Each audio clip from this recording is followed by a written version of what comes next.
Salut à tous, aujourd'hui on plonge dans l'un des sujets les plus angoissants du monde numérique. Un concept dont le nom sonne un peu comme le début de la fin, le 0D. Alors, cette fameuse arme, c'est quoi exactement? Oubliez tout de suite le petit virus classique ou le mail de phishing qu'on reçoit tous. Non, non, là on est dans la cour des grands. On parle de l'outil de prédilection des hackers de haut vol et même des agences de renseignement. Une arme totalement invisible, silencieuse et au départ, impossible à arrêter. Allez, c'est parti. Ce nom, Zero Day, il vient de là tout simplement. 0 jour. 0 jour pour se préparer, c'est le temps, ou plutôt le manque de temps, que les équipes de sécurité ont pour réagir. En gros, le jour où on découvre la faille, c'est déjà trop tard. Le mal est déjà fait. Et ce qui est crucial à comprendre, c'est que ce n'est pas une simple possibilité théorique. C'est une porte d'entrée qui est déjà en train d'être utilisée par des attaquants. Et le pire, c'est que les créateurs du logiciel, eux, n'en ont absolument aucune idée. C'est un peu comme si l'attaquant avait le plan du bâtiment, alors que l'architecte, lui, est complètement dans le noir. Mais pour vraiment saisir à quel point c'est dangereux, il faut d'abord jeter un œil au processus normal. Parce qu'en temps normal, la cybersécurité, ça suit des règles bien précises. C'est une sorte d'accord tacite, un gentleman's agreement entre les chercheurs en sécurité, les gentils, et les entreprises. Voilà le scénario idéal. Un chercheur découvre une faille. Qu'est-ce qu'il fait? Il contacte l'entreprise en privé. Il ne crie pas sur tous les toits. Ça laisse à l'entreprise des semaines, parfois des mois, pour développer ce qu'on appelle un patch, un correctif. Et c'est seulement après que tout le monde a eu le temps d'installer ce patch que la faille a rendu public. Un système conçu pour protéger tout le monde. Et là, on voit bien le clash. Le 0D, lui, fait exploser tout ce beau processus. L'attaquant trouve la faille et il l'utilise direct, en silence. Ou alors, pire encore, la faille est balancée sur la place publique avant même qu'il y ait la moindre solution. Le résultat? Il est le même. La course contre la montre pour se défendre démarre, sauf qu'on part avec 0 seconde d'avance. Bon, maintenant parlons argent. Parce que forcément, une faille aussi puissante, ça a un prix. Et attention, on ne parle pas de petites sommes là. C'est un véritable marché noir, une économie secrète où ces armes numériques se négocient pour des fortunes. Regardez-moi ce chiffre, 2,5 millions de dollars. Et ce n'est pas une blague ou une estimation sortie de nulle part. C'est le prix officiel, public, proposé par une société spécialisée pour trouver une seule faille. Une faille qui permet de prendre le contrôle total d'un iPhone à distance sans que la personne ne fasse absolument rien. C'est ahurissant. 2,5 millions pour un seul secret. Et ce n'est pas juste pour l'iPhone. C'est un marché très organisé. On le voit bien ici. Plus un système est solide et réputé sécurisé, comme iOS ou Android, plus une faille coûte cher. C'est logique. Mais même une faille dans un navigateur web, ça peut monter jusqu'à $1,5 million. On est vraiment face à une véritable industrie. Alors, qui sont les acheteurs? En premier lieu, les gouvernements. Leurs agences de renseignement adorent ce genre d'outils pour l'espionnage. Ensuite, on a des courtiers, des entreprises qui se spécialisent là-dedans. Et évidemment, les groupes de cybercriminels.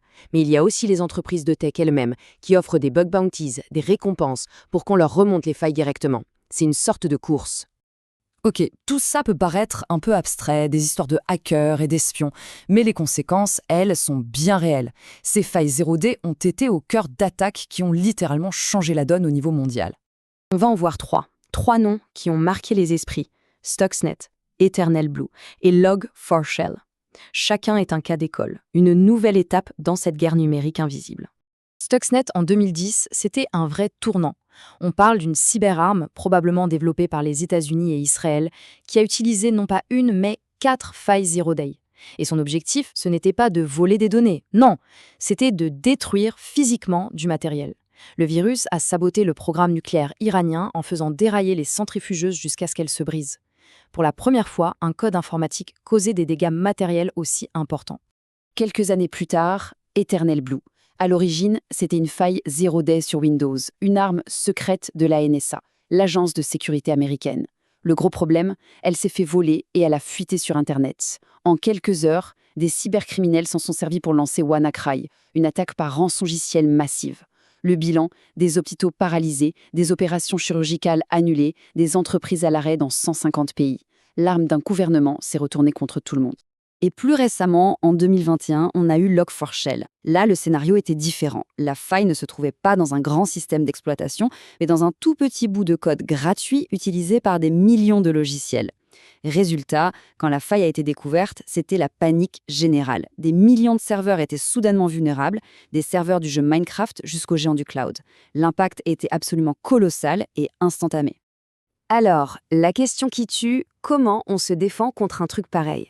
Si par définition, il n'y a pas de correctif, est-ce qu'on est juste condamné? La réponse, c'est non, heureusement. Mais soyons clairs, la défense parfaite, ça n'existe pas. L'idée, c'est de compliquer la tâche de l'attaquant au maximum. Concrètement, ça passe par quoi? On parle de défense en profondeur, avec plusieurs couches. D'abord, la base de la base, mettre ses logiciels à jour le plus vite possible. Ensuite, limiter les accès, le fameux principe de moindre privilège. Isoler les systèmes les plus importants du reste du réseau. Et surtout, avoir des outils qui surveillent les comportements suspects. Parce que même si on ne connaît pas l'arme, on peut parfois repérer quelqu'un qui se comporte bizarrement sur le réseau. Et ça nous amène à un dilemme assez complexe.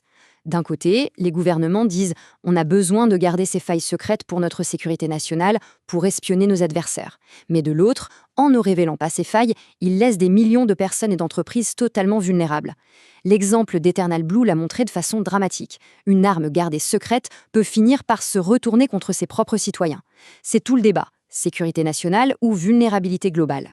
Pour finir, le Zero Day, c'est l'arme parfaite pour un attaquant. Et ça nous rappelle une leçon d'humilité. En matière de sécurité, rien n'est jamais gagné d'avance. Mais ça nous ramène aussi à quelque chose de très simple. La prochaine fois qu'une notification de mise à jour s'affiche sur un écran, il faut peut-être y voir plus qu'une simple corvée. C'est peut-être le geste simple qui empêchera la prochaine grande catastrophe numérique.